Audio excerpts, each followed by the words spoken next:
Una sa lahat, Risa Ontiveros, tigil-tigilan mo yung kagagamit mo ng oposisyon. Paano kayo magiging oposisyon? Gusto nyo makitandem sa gobyerno. Paano kayo magiging oposisyon ni hindi nyo nga silipin yung ghost projects ng gobyerno? Lahat ng sabihin ng magpinsang magnanakaw, oo kayo ng oo.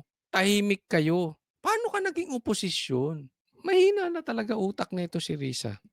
Para pumili ng aming mga kandidato, whether by the end of the year or first quarter of next year. Sa mis- Ako muna ito lang ha.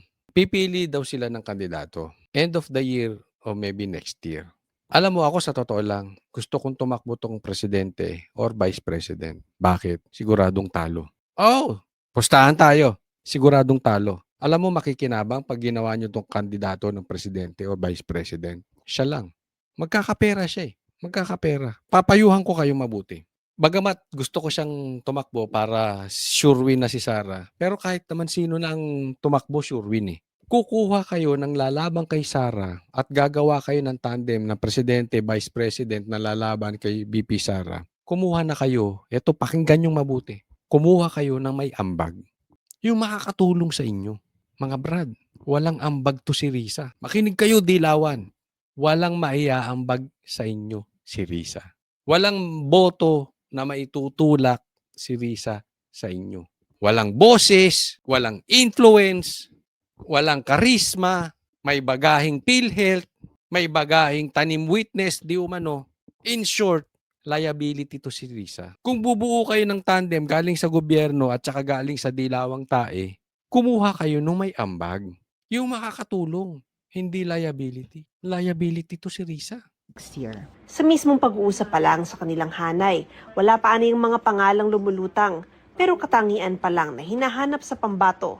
Yung common values na nahanap namin sa aming hanay, Pabalyos-balyos pa ang animal. no? Yung pagnanais para sa anti-corruption and good governance. Alam mo, nagdeklara si Sara, no? Tapos nakaitim siya. Nagsasalita siya, nakaitim din siya. Grabe mag-apply to ni na maging standard bearer ng dilawang tae. Di ba? Pumupustura na si Risa. Pagkakakitaan lang kayo niyan. Yung pag-grow at pag-share ng bunga ng ating mas malakas na ekonomiya, isang tunay na pagkakaisa. Ang magiging manok naman ng administrasyon at posibleng alyansa sa ibang mga partido para lumaban kay VP Sara, hindi pa rin napag-uusapan ngayon sa palasyo. Wala pa rin paghahanda para sa 2028 elections ang national. Dito, mayaman ka na. Sandal ka sa maleta. Si Itbulaga, sandal sa maleta. Hindi kaya nakukonsumisyon na yung asawa mo sa'yo. Nationalist People's Coalition o NPC. Ayon sa chairman nitong si Senate President Tito Soto, maaga pa rin aniya ayon sa Partido Federal ng Pilipinas na partido ni Pangulong Bongbong Marcos. Pero tiniyak niya magpapatakbo pa rin sila ng kandidato sa pagkapangulo sa 2028.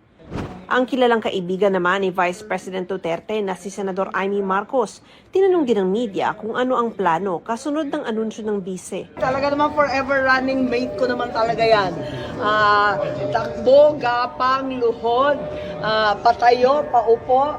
Hindi ko naman siya malaman iniwanan. So open, ma'am. Ha? Open to Hindi siya nag-announce. Saya muna siya. Kayo talaga. Ang presidente ng PDP laban na si Senador Robin Padilla itinutulak ang tambalang Sara Amy sa 2028. Panahon na para maramdaman ng mga Pinoy ang girl power.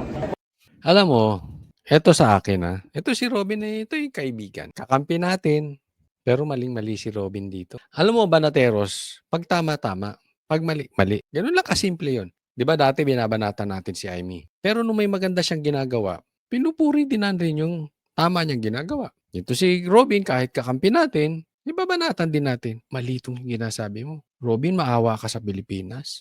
Yung ipinaglalaban mong girl power. Tapos ang kapalit, Marcos. Nagkaloko-loko na tayo. I mean, humingi na ng dispensa si Sara dahil pinagkatiwalaan niya ang Marcos. And here you are suggesting na maging kapartner niya another Marcos. Hindi na ba kayo magsasawa sa panloloko sa Pilipino? Hindi na ba kayo magsasawa na naliligaw nyo ang Pilipino. Kung hindi nyo man niloloko, naliligaw dahil sa inyo. Sir Robin naman, tigilan nyo na yung mga ganyan. 'Di ba? Ako po'y believe sa inyo tayo kay kakampi, tayo Duterte. Pero wag naman Marcos na. 6 na taon na masasayang natin dahil sa Marcos. Dahil sa pag-girl power, bakit kailangan natin ng girl power? Hindi ko po sinasabing masama ang girl power. Ang punto natin dito, it's not about the girl power, man power, boy power. Hindi yung power. Ang importante dito, may power. Ay, puro tayo power. Importante rito, makaahon tayo. Another Marcos. At the end of the day, kapatid pa rin yan. Dugo pa rin yan. Robin naman eh. Huwag ka nang dumagdag doon sa panlilinlang. Hindi ko sinasabing nililinlang mo ang taong bayan. Pero nililinlang ng Marcos ang Pilipinas eh. Naliligaw ang Pilipinas dahil sa Marcos. Huwag ka nang kasangkapan. Pagka umiikot ako sa ibang bansa, yung lagi sinasabi ko, gusto ko talaga sana ay reconciliation ako. Pero ang 2028 ayaw pang pag-usapan ng ibang senador. Huwag muna natin pag-usapan yung politika po sa ngayon. Trabaho muna tayo. Ako wala pa. Trabaho muna ako ngayon. 2 years pa. Medyo mahaba pa ang panahon. So ako nakafocus lang sa trabaho.